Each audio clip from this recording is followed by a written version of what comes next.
everyone, welcome back to my channel Grow Roots, and welcome to my September 2023 backyard garden tour. I barely got there. I think it's September 27th.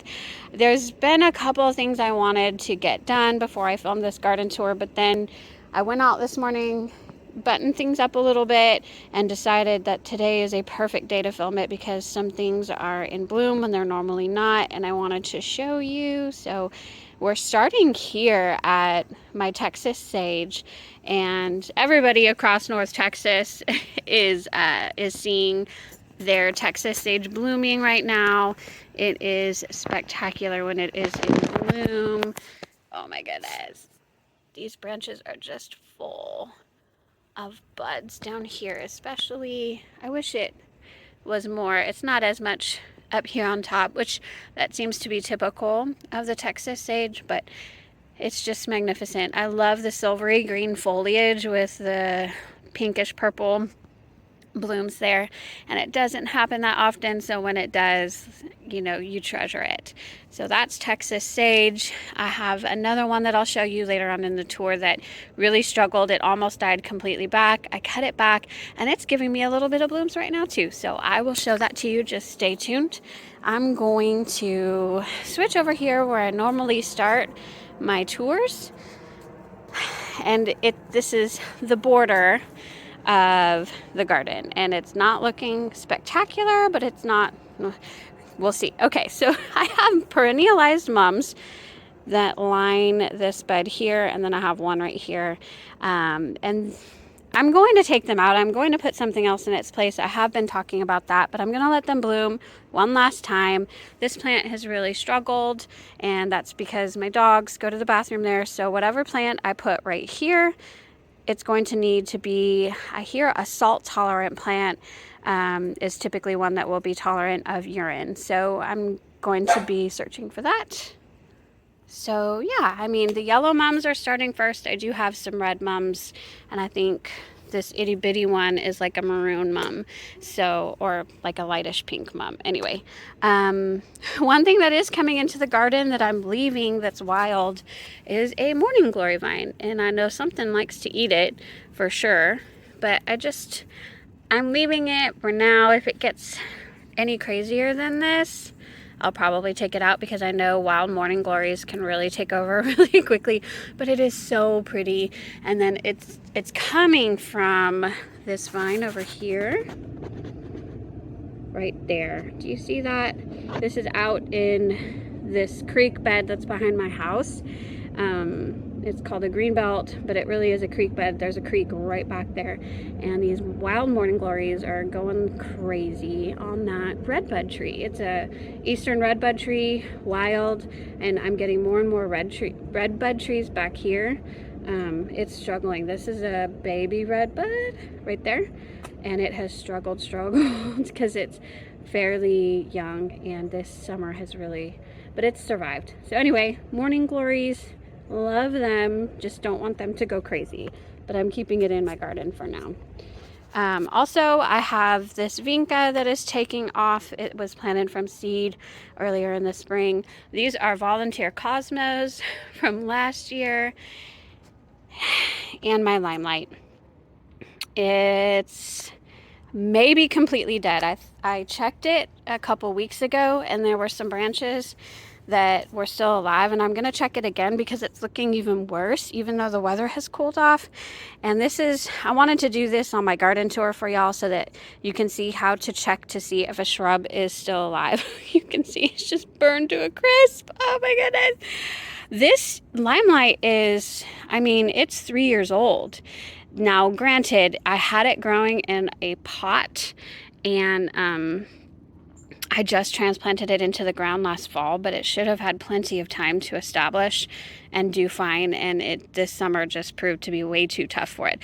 So let's see. I'm going to take a branch like this.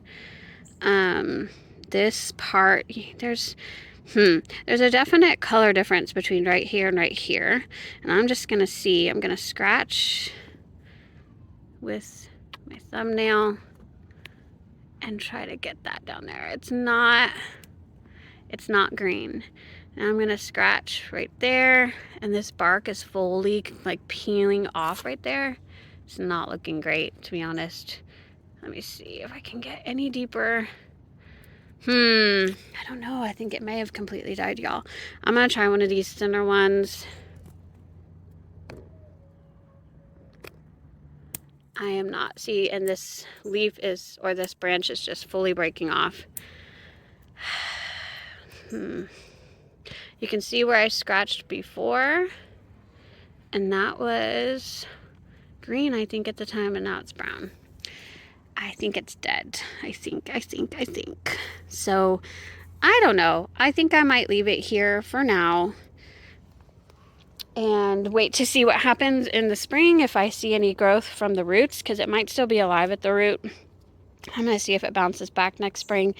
But if not, it's coming out. I have a little lime that I got on clearance that I will put in its place. I think a little lime hydrangea will do better. But if we keep having these scorching, record-breaking summers, then, you know, that will, panicle hydrangea will just not be a good plant for this spot in the long run, because it does get full sun here. So I've got more vinca. My jasmine is doing well. There's another vine growing in here that has some berries. Not sure what that is. I'll have to check it out. I have dianthus that I planted from seed. It's, gosh, I don't even remember the variety, to be honest, but it still hasn't bloomed for me. I'm hoping that it will bloom now for the winter, but I'm not sure. It's still doing okay though. I've got more vinca here, and I've got a peony that did not make it. It was just too hot of a summer, and this full sun location was not a correct location for this peony at all. So yeah, here is a zinnia seedling. I've got some of these popping up all over the place from the zinnias. I did pull my California giant zinnias. They petered out. And then here's the jasmine vine. Coming through here is a beautiful view of that Texas sage plant. Okay, coming along up here, there's that Texas sage. Down here is one of my echinacea. This one is like a coral, and it's a lower growing echinacea. I don't really know the name, but I absolutely love it. Right next to it is a dianthus, and yes, you see dead leaves already in September, because all of these trees back here are in heat stress, drought stress, and dropping leaves already. This is not the right time in North Texas for trees to start dropping their leaves, but it is what it is because of the drought and the heat. Right here is my sunshine ligustrum that I just did a video. I did what I was talking about doing earlier, and I was waiting until the weather got cooler to do it, and I made it into a tree form. So you can see I just kind of took off all of the horizontal branches on the undercarriage of the plant, and now it has created a ton of room for other plants, part shade, to go underneath it.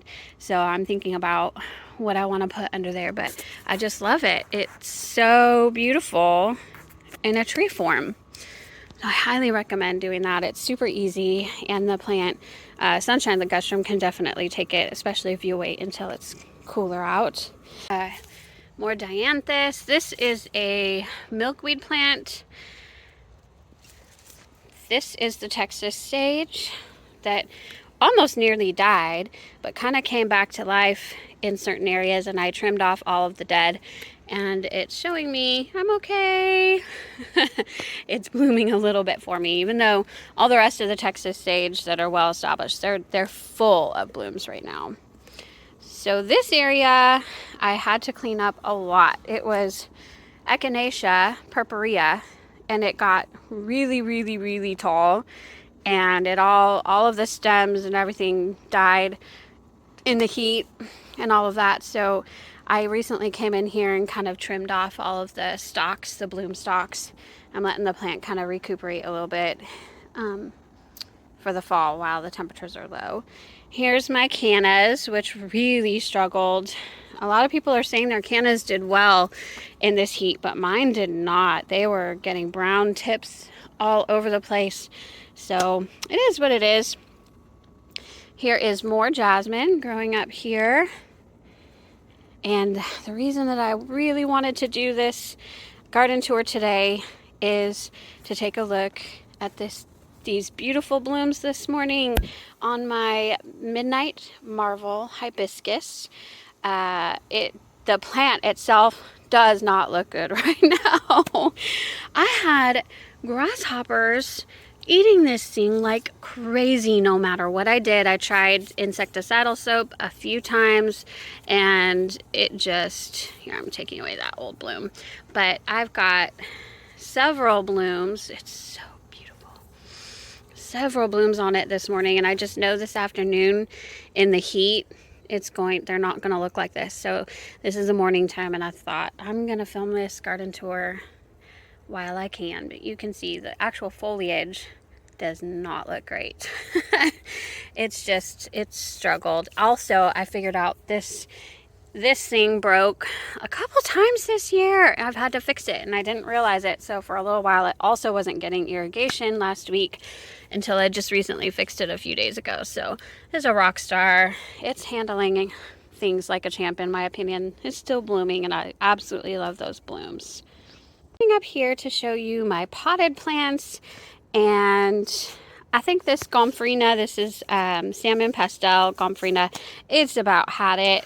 It's been a rock star this summer, and it's still giving me fresh blooms, new blooms. The foliage is kind of fried from this heat, and it's just swapping over.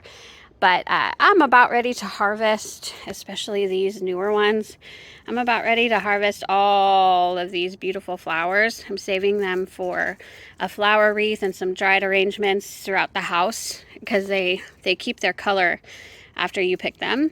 So I'm getting ready to pull them and just cut all of those flowers off and have some beautiful flowers, cut flowers, dried flowers for a wreath in the house. Here is no, not delphinium, dianthus again. I'm going to plant these throughout the landscape this fall. I just had so many seedlings and decided to pop my extra ones in pots, and I'm glad I did because not all of them survived in the landscape, but they did survive in the pot. And so I'm just going to be dotting the entire backyard and front yard with more dianthus. Here is some zinnias, probably my last zinnias to survive. They just struggled late season with fungus and all kinds of stuff. You can see, like, I tried to clean this up a little bit, but you can see this one's struggling with a little bit of fungus as well, but it's giving me new blooms, and so it is still absolutely gorgeous. Here is a rosemary topiary that it's alive, but it has also struggled this summer. It hasn't given me any new growth. As a matter of fact, I see some stressed little needles there, but it's still green and alive and trying to form that little ball of a topiary at the top. I'm trying to make it into, like, you know, those 2-ball or 3-ball topiaries. That's my goal, but it's taking a while, and that's okay. I have patience. Here is Luscious Royale Pina Colada Lantana, and I rescued this one. It was a clearance plant. It's struggling. I thought it was giving me blooms, but I don't think so.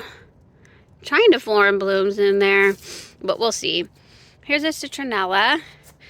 It's not doing the best at keeping mosquitoes away. Maybe a little bit. If I had them everywhere, then I think it would help. But that one plant is doing nothing to control the mosquito population right now. It's crazy. Something kind of exciting here with the desert rose plant. It is blooming again for me. I have this, like, it was full of blooms, early midsummer. Absolutely full of blooms. I'll pop a picture on the screen, and then it petered out. It was really, really, really super hot. It petered out, totally fine. That's what it does anyway. And then when it petered out of blooms, it gave me some seed pods. And this one's about to crack open. Hooray. There was another seed pod right back here that formed first. It has already given me, it's popped open, it's given me some seeds. I've saved them. I did a video on that, so click on that link if you want to see how to harvest and collect the seeds. And later on, I'll probably be trying to germinate them as well. But this one's about ready. See, right there's a little break in the stem telling me it's ready to pop. But I'm definitely getting more blooms. So pretty. I'm excited about that. I've got 2 strawberry plants that survived, and they're the ones that are most irrigated. I thought it was going to get enough, but anyway, this plant did not get enough water. It died. And then there's one back there that died. It's okay. I've got my plumbago that is struggling a little bit, but still give me new growth. I'm going to plant this in the landscape as well, since it is perennial. I have my blue agave, which looks amazing with the Texas sage in the background. And then I have plumbago ceratostigma, I think. It is kind of petering out in its blooms, although I still have some pretty blue blooms there. And in the fall, which is now, these leaves are gonna probably turn like a reddish color, which I'm excited for. It will lose its leaves, but this is a great ground cover. It's been a rock star in the summertime, blooming its head off for me. And I love these blue, true blue blooms. And I will be planting this in the landscape pretty soon as well. Coming over here, this is a crepe myrtle baby that I actually helped it form roots in water, and it has a really good root system now, and I just planted it up in soil today. It's a white crepe myrtle. I have no idea. I don't think I have room in my landscape for this, but perhaps I can grow it and somebody else will want it. So I'm gonna still baby it and see if I can get this thing going. And then I have more dianthus and more gomphrena that I'm going to be harvesting because it is done. Okay, so coming along to this side of the house, I'm so excited about this. Okay, this is my basil. If you watched any of my like May, June backyard garden tours, I had this in the sun, and my neighbor Aida, it was struggling. So Aida, she told me, put that in part shade. So I did. It's actually mostly shade, and my basil has done amazing even through this summer heat. And you just brush by it and it smells so, so good. But here is what I'm so excited about. These containers that are brand new. I wanted to make a shade garden here because this area is 100% shade. You can see, yeah, there are some weeds growing. I'll take care of that. But the grass doesn't grow there anymore, and it's because it's fully shaded. And so I decided to make, I guess you could call this a new garden bed, except I'd rather grow things in containers for right now because we have to set up the irrigation for a garden bed and all that kind of stuff. I did set up some irrigation for these planters though. I have this tubing that hooks into my hanging planters up there, and it runs down, and I'll probably pin this in so you can't see it. It runs down underneath right here, and then it comes up through each container. And you can see it pokes through here, and this is our watering system for right now. Each container here I picked up at Sam's Club. They were on clearance for $10.30 each. These are huge, huge containers. They took a lot of soil. The most expensive part of this project was the soil for sure. So each planter was $10.30, and then each hosta was $1 at Callaway's Nursery. And this is Proven Winners hosta, Shadowland Diamond Lake. I know it looks rough, and that's why it was $1, but here, down here, there is new growth. And so it's gonna be just fine. You can see they're still in the pots. I basically just put the soil in, put the pots in today, because I want to get these planted, but right now it's 90 degrees outside. It's not the right time. I'm going to wait till probably this evening to get these potted. So that's the Shadowland Diamond Lake. This is the Shadowland Woolala. This again looking a little bit rough, but I've got new growth coming down here, so it's gonna be fine. But you can see these roots. Wow, it needs to be repotted, and I think it's gonna really like this. So I'm gonna get those potted tonight. And then this one is doing the best out of all of them. When I bought it, it was all these crispy leaves. And now look at all of this new growth. This is called the Allobroic hosta. Again, I paid $1 for this, and I'm just so excited about it. It's growing really big, really fast. It's doing the best out of all of them. And this one is the Elegans Blue hosta. This one is really cool because it had a bloom stalk when I purchased it that was petering out, and I just left it alone. I did not realize that hostas form seed pods like this, where the blooms used to be. It forms a seed pod, and some of these actually are already coming open. I'm gonna get that open, and they're these tiny flat black seeds, and I'm imagining they will be viable.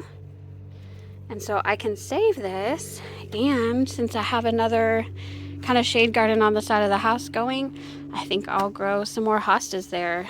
Elegans Blue hosta. Super excited. I may have some babies next year. So I'm really excited about those pots. Okay, so moving on over here, I have my Tangerine Beauty crossvine growing on these 4 lattice trellises, and they are doing fantastic. As a matter of fact, these 2 right here are doing the best. I think they get more water, maybe more sunlight. We'll see, but they've given me some blooms. I'll pop a picture up on the screen. I had some up here, but if I come down here, I do have some blooms to show you even this morning. Here they are. So this has bloomed a little bit sporadically through the summer, and the blooms, if they're exposed to like the super hot sun, they will fry almost within the same day. But these are a couple days old now that it's a little bit cooler, and these are down here in the shade. They're just beautiful. I cannot wait to see these covered in those blooms, hopefully in the spring. We shall see. Coming back up here, I just want to show you really quickly. This is one of the jasmine vines that I took out because it kept dying, but I'm letting it kind of form a crisscross pattern up this pole. It's doing pretty well. And then here's my hanging baskets. These were refreshed about 2 months ago because the others fried, and it's potato vine, which this one died off. 2 colors of potato vine. This is a tricolor and a really dark one, and then I've got foxtail fern way up there, and they are doing really well, especially the tricolor ones. They're beautiful. I absolutely love them. And then there's 2 more over that way. Really quickly, I'll show you the Surefire Rose, or no, I'm sorry. I think it's the double pink begonias by Proven Winners. They've been spectacular. I want more and more of them next year. That it's just never-ending blooms. It's just beautiful. Coming on, oh, here's my Cosmos Limelight hydrangea that did survive. These were cuttings from my winter pruning job. Stuck them in here, and they grew, and they survived through the heat. And then I've got something growing here, and Google Lens tells me that it is a willow, which is really weird. We do have willow trees in our neighborhood, but nowhere close. I'm kind of not pulling these because I just want to see what it does. But I love willow trees. I just have no space for one here. But if that is a willow tree, it's beautiful. Okay, so coming on the side garden, I have kind of let things go back here, and I've pulled most weeds, but I've left some things there, like these. These are I think it's a type of passion vine, because the Gulf fritillary butterflies breed with it. They lay their eggs, and the caterpillars eat these vines, and I had pulled them all diligently every single day in the spring, and then it kind of took away their breeding grounds, and I felt a little bit bad because they stopped coming up. And I'm just going to let them come up in case the Gulf fritillary butterflies breed one more time before the cold. But here's some coleus that's overgrown and crazy. Here's my cannas that were surprised. I didn't know that they were even here, and they grew here. They're doing really, really well. And so I think cannas do much better here in North Texas in part shade rather than full sun, because my full sun cannas are over there and they are struggling, and then these are part shade and they're doing amazing. Under here is a peony. If I can even get to it, it's super protected, which is good because it's alive, whereas my other one is dead. So then this is my purple heart. So beautiful. It's in bloom. I absolutely love it. It's coming up here. These were just cuttings from my mother-in-law's plant. And I just did it this spring and they've just grown like crazy. There is a boxwood that's getting covered. There is an amaryllis, which was, it's the rapido amaryllis that I got from Color Blends. Beautiful bulb in bloom over Christmas. Then I planted it in the landscape and it's doing spectacular. I've got more coleus and it's kind of flopping and blooming. The bumblebees absolutely love it. I'm just letting it go for the rest of the season. This might look like a weed that's grown back here, but it's really a rose mallow plant that's pretty much devoured by grasshoppers.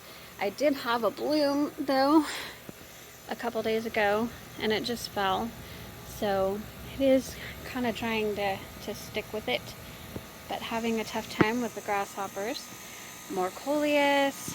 Again, I don't come back here to trim the blooms, so I mean, the pollinators love the blooms. The bumblebees are going crazy right now. There's not a whole lot still in flower, so they just love it. But I kind of love that view. The coleus blooms with the purple heart, and then the foliage combination right there. It's just striking and beautiful. I've got a hydrangea plant that's right over there, sheltered with coleus, and then the rest of this is my hydrangea hedge. Oh, there's another coleus. I've noticed too, really quick, that I have some coleus babies coming up. So the blooms have produced seeds, and now I have some coleus babies. There was another baby somewhere. Oh, here's another baby right there. So that's kind of cool.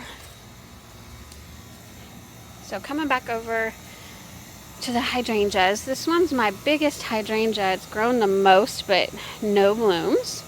Here's one of them that struggled with chlorosis the most, but has blooms.